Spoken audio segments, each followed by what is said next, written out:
நாராயணா நீ நாமமே கதிக நாராயணா.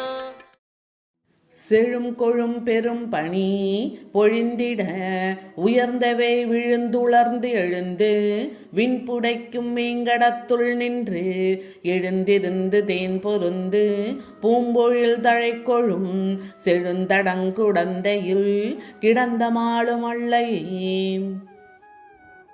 திருமலையிலே கனத்த பனி பொழியவும் உயர்ந்து வளர்ந்த மூங்கில்கள் பனிக்கட்டிகளின் பாரத்தால் தரையில் வளையும். சூரிய கதிர்கள் வீசுகையில் பனி உருகி மூங்கில் காய்ந்து விண்ணை முட்டும்படி மறுபடியும் உயர்ந்து நிற்கும். அத்தகைய திருவேங்கட மலையிலே நீ நின்ற கோலத்தில் காட்சி தருகின்றாய்.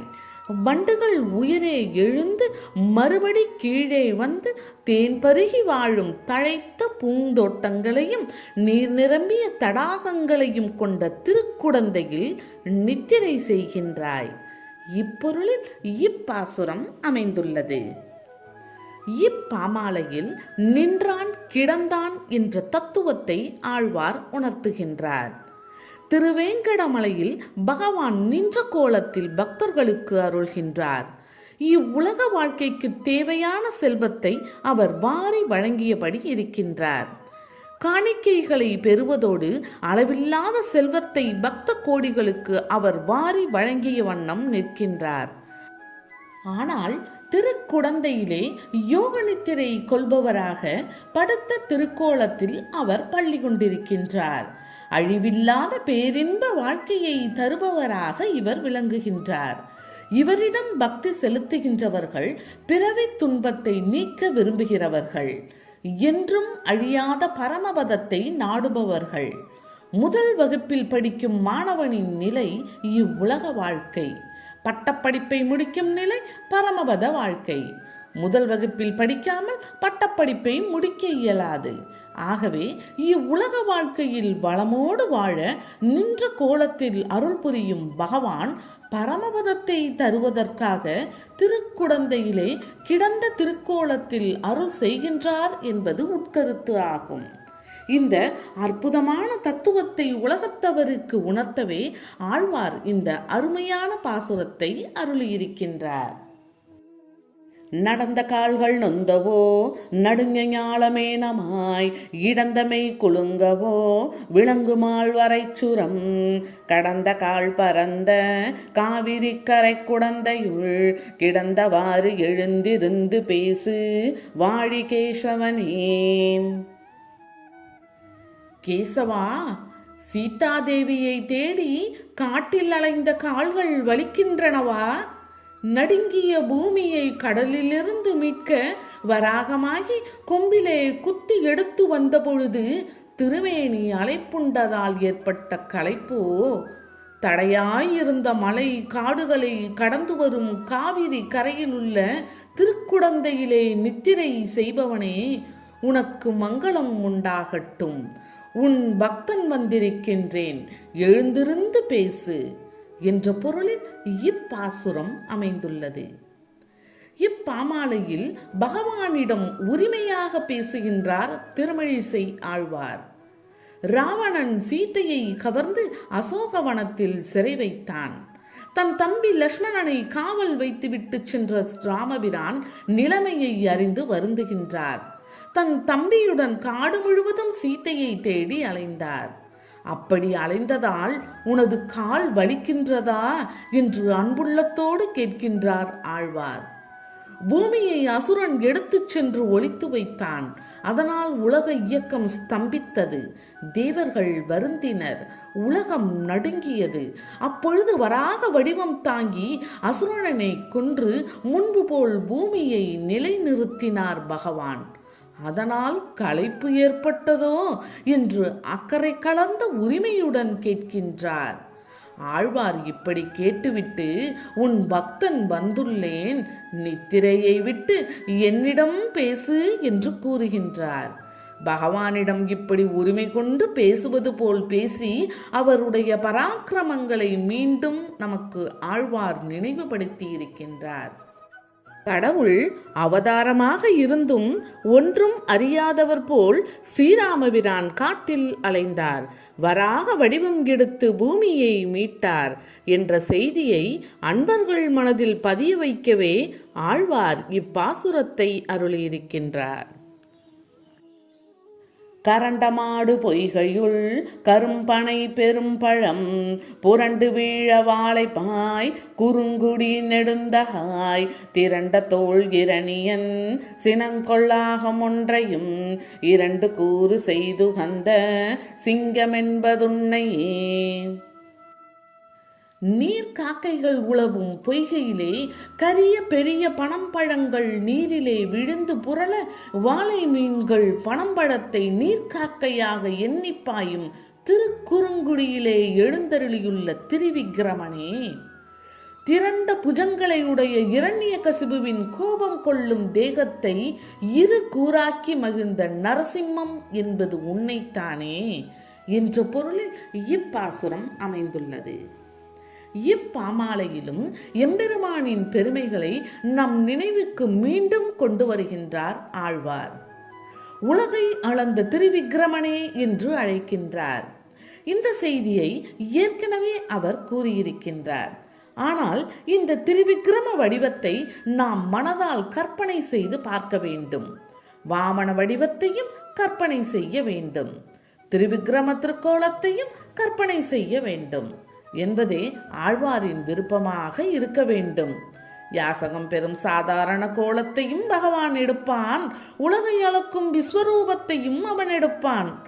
இந்த சிந்தனையில் லயிப்பவர்கள் புண்ணியத்தை பெறுவார்கள்.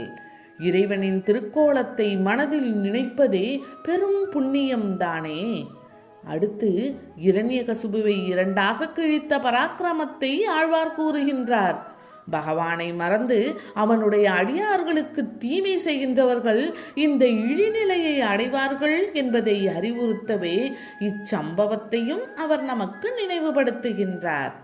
வாமன வடிவம், திரிவிக்கிரம வடிவம், நரசிம்ம வடிவம் ஆகிய வடிவங்களை நம் உள்ளத்தில் நிலைநிறுத்தும் முயற்சியாக ஆழ்வார் இப்பாசுரத்தை நமக்காக அருளியிருக்கின்றார்.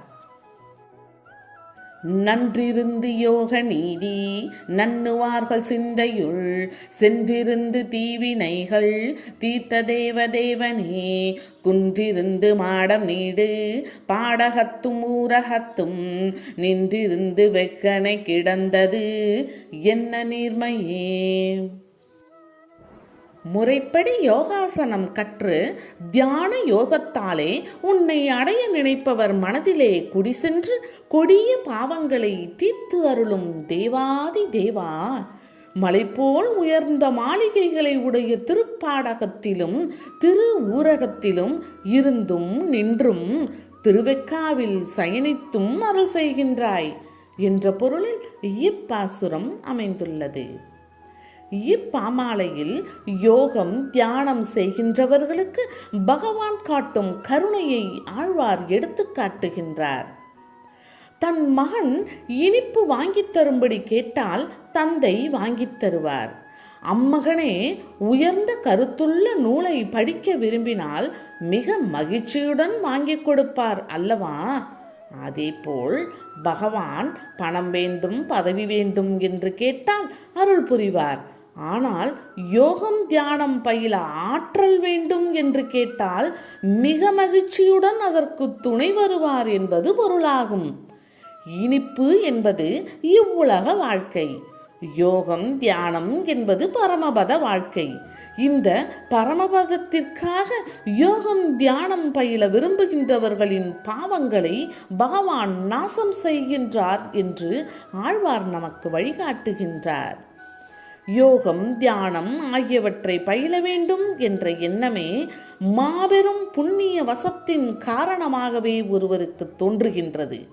பாவங்கள் தேய்ந்த நிலையில்தான் இந்த மனநிலையே வரும். அதனால் பாவங்கள் அதிகரிக்காதபடி அவற்றை எம்பெருமான் துவம்சம் செய்கின்றான் என்பது அர்த்தமாகும்.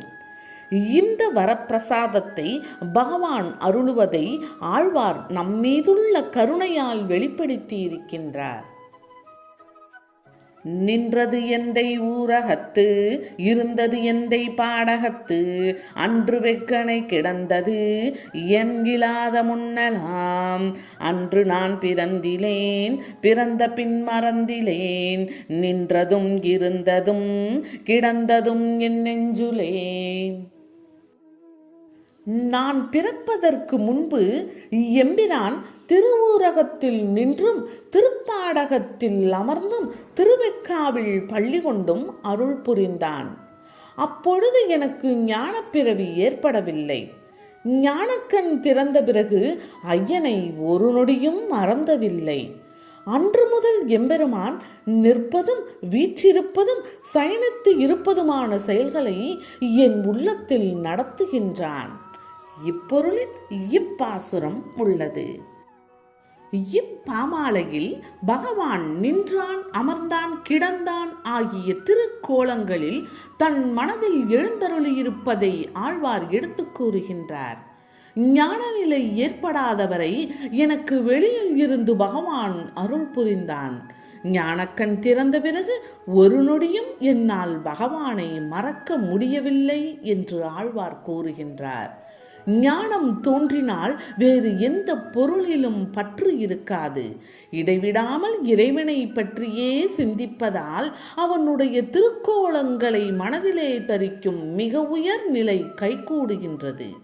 அந்த நிலையை ஞானிகள் அடைந்து விடுவதால் தான் திருக்கோயிலுக்கு செல்வதை கூட அவர்கள் தவிர்த்து விடுகின்றார்கள். பாமர மக்களுக்கு இது பொருந்தாது. ஞானக்கண் திறக்கும் வரை அவர்கள் புனித தலங்களுக்கு செல்லத்தான் வேண்டும். இதனையே ஆழ்வார் மிக தெளிவாக இப்பாசுரத்தில் கூறியுள்ளார். நான் பிறப்பதற்கு முன்பு இருந்த நிலை வேறு, ஞானக்கண் திறந்த பிறகு இருந்த நிலை வேறு என்பதை நமக்கு மிக அழகாக எடுத்து காட்டியிருக்கின்றார். ஒரு நொடி கூட இறைவனை மறக்காமல் இருந்தால் நம் மனதிலே பகவானை தரிசிக்க முடியும் என்ற வேத வாக்கியம் இப்பாசுரத்தில் மிக எளிமையாக சிறப்பாக வழங்கப்பட்டுள்ளது.